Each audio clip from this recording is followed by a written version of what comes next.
Alright, here we go. I'm gonna do chainsaw blade change. We got the this is our MS 192 tree saw. It's super lightweight, super easy to work with. They make it really easy to change the blade. It just props itself up. Let's see, yeah, right there. You can see it. Let me get the chainsaw tool.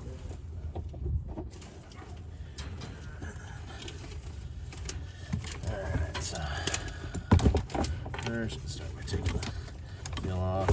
If you hold your chainsaw down, it always goes downward whenever you're coming back towards you. Just push down on it, it pops right off. Lefty loosey, righty tighty, everything is. And take this off. Cover nut. This one here, the whole handle all comes off with it. It disconnects right here. If you can see it, let's see if I can turn this one to where it disconnects that right here. It disconnects right here. You'll see it come apart right there. It comes off. This whole thing comes off. See how that works? And then it tips up nice and easy like. The whole thing comes off. There we are, separated. Now then, this saw, one thing I like about it, you can stand it up on its side. It's meant to stand up just like that, holds itself upright. Not all of them do that. Let's clean all the junk out. Always do. When you bought the saw brand new, it didn't come with a bunch of crap in it. So if you're gonna put a new blade on it, clean the crap out of it.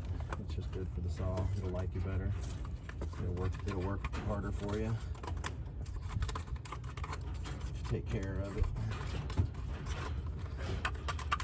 You gotta go home and show extra love to one.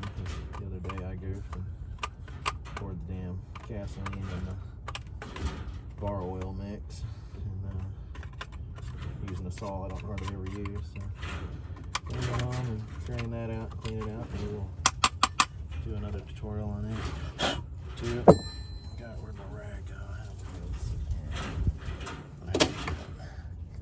Oh,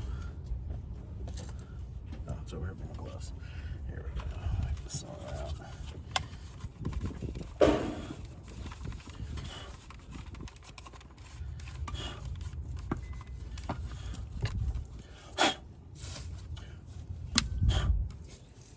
Okay. That's all ready to go back on. We'll set it up here on the toolbox here. This here. It's kind of hot still. This one's actually pretty simple. This right up off of it slides down. Chain comes off first. Slide the bar out of the way. Can leave the chain there for now. It's fine. Just clean the bar off too. Same thing. And if you have the chainsaw tool, it should fit right in this groove right here. You should be able to clean it all the way out. There, nice and easy all the way back. Flip it over. Same thing. Turn it like this. There you go. You can see it. It slides all the way back and cleans it out. Gets all that crap out of the slide, out of the rails. That's all cleaned up. Set that out of the way now. Pull this old chain off. This one's not bad, just getting dull. It was a brand spanking new chain, so it can easily be resharpened. And it's not all chewed up or anything too bad, but it's dull enough now that it's starting to sliver instead of slice. You can tell when your blades are dull because it will stop throwing big pieces of sawdust out and start almost putting dust, like little fragments of dust, and that's when it's no longer cutting, it's now scraping the wood. So sometimes you can take a rat tail file to them and sharpen them back up, and most of the time it's easier just to change the blade and resharpen them on a machine later. That's what we do. And chain sharpener and all that. It's tedious, it takes forever, but it does work. Alright, now then, chain tangling. I'll show you this little trick I learned. Alright, so chain tangling, chain's tangled. Okay, I call it the ovaries. These are the ovaries right here. You got to get rid of these things. They're no good. So what you do is, as you can see on each side here, they're both on the back side. So if you carefully hold it right here in the middle of this one, this one here on this side where the loop is. Turn it around, and you gotta wiggle the chain back and forth. Well, I'll have to get it started a little bit here. It's a brand new chain. There we go. Okay, and then let the ovaries drop. Drop it straight down through it. You gotta take it from here. Hold on to this piece. I don't know if it's hard to see. Just let this drop right on through. It'll just drop right on through. Looks like magic. It's done. Let our chain, hang this over here out of the way. Clean the chainsaw itself off. All the junk out of here. I need to change the sprocket on mine. The sprocket here gets bad over time. This guy right here, it's got, now that's the clutch there, but you get down inside of here, you can almost see it down in there. Sprocket on it, right down in here. This guy where the chain actually rides at, right down in here. It'll start to get a groove in it, cause the chain to jump, causes, wears the gear out and the pulley and all that and everything else. So it's time to change ours, but we're not going to do it right now today. We'll do it again later. For today, we are changing the blade so I can finish the job that we're on, get the rest of this all cleaned up. Wouldn't normally use the tree saw for this either, but it's the easiest, lightest way saw I got right now running. And instead of getting the big ones out, because this tree is not big, we'll get the big one out and we start cutting the big part of the stump and the rest of the tree down. All I'm doing now is cutting up the bit of the tree that's on the ground. So I'm gonna clean this all out.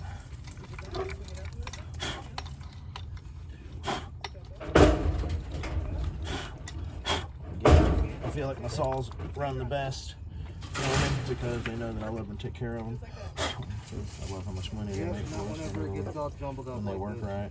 So take extra care to clean them out and take extra care of them. All that. Check your oil. I always make sure it's clean. This particular one has a little oil slit right here, a little rubber boot. It's all oily, it's all wet. That's good. That means the oil's coming out good. So we're good there. Just all cleaned up, ready to go. I think we can take her out on another date. Just spins freely.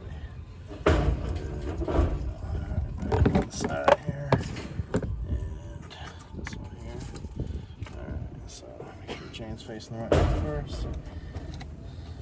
Blades, the top of the blades always face out. Rolls around and makes its cuts. Me, very meticulous. I like to make sure that steel is facing back up the way it was. Put it on this way, still run, still. It's not the way it was made, it's not set up, it's the way it was originally done. I always try to keep the bar going the same direction. I've heard people say that you can flip it over and make it last longer. I don't know if that's true. I don't know if that makes a difference. From what I know of gears and pulleys, if they start rolling one way, if you start reversing that too much, going backwards, you could do more damage in the gear. And so, all right, here we go. We're almost set. I'm gonna adjust my tensioner. Get back just a little bit. Brand spanking new chain, hasn't been stretched out yet. Again, the loveliness in this chainsaw is it's an easy set. It's sitting, it's down, it's barely tight. We've got more than enough play in it here, and it holds itself together so that I can just set it here and then put it back together. Go back to putting this guy back on. Slips back in. You got to remember this piece over here on the back side over here. You got to remember this when you're putting it together. It usually slides right back together. Sometimes it's a pain, but getting it lined up is the main thing. And then it drops right in, fits right in place, right where it's supposed to go. Everything's comfortable. If you have to fight it and you're not doing it right, something's wrong. So that's back on, went real smooth. Clean my nuts off.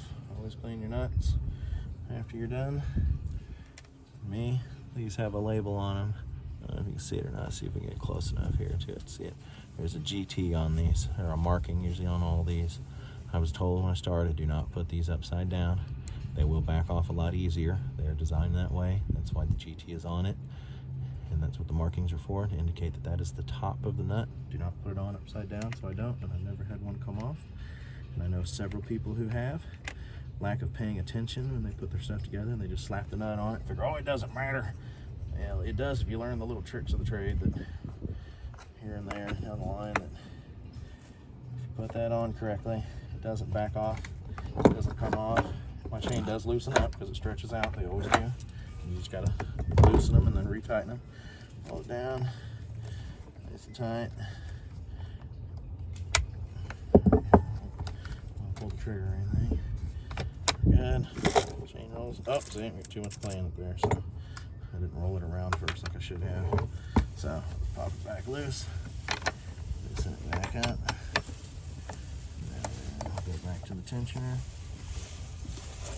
Tighten it up just slightly, totally loose, and it rolls. So we're looking good, blade's facing the right way, plenty loose. You can actually go back just a little tiny turn backwards because it's going to tighten up more when I tighten it. So we pinch the blade down, it's going to tighten up even more.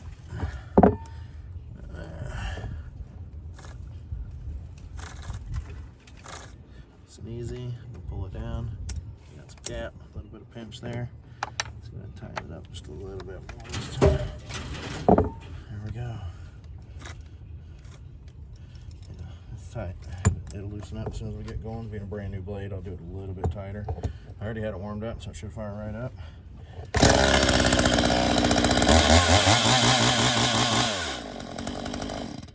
Good deal. You can go a little bit looser on it.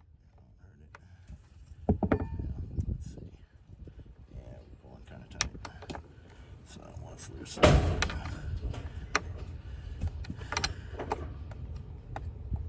Basically, all I'm gonna do is just, not even quite a quarter of a turn. And that loosened up a lot. I'm actually gonna turn it back just a little tight, just to tighten it up. These are so finicky. Genius, tiniest little move tightens and loosens that chain.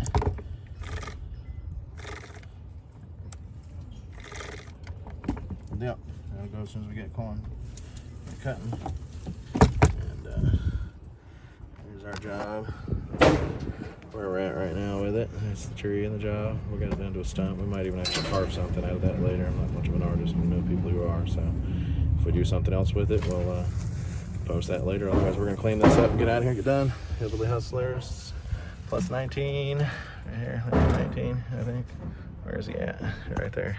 You can almost see him back there working. And chasing 75, because it's not 75 today. You can tell it's cold. It's about 45, maybe 50. It might be 50 right now. It's starting to warm up a little bit. It's not even 50 actually, because I still got my hood on. So 45. Thank you.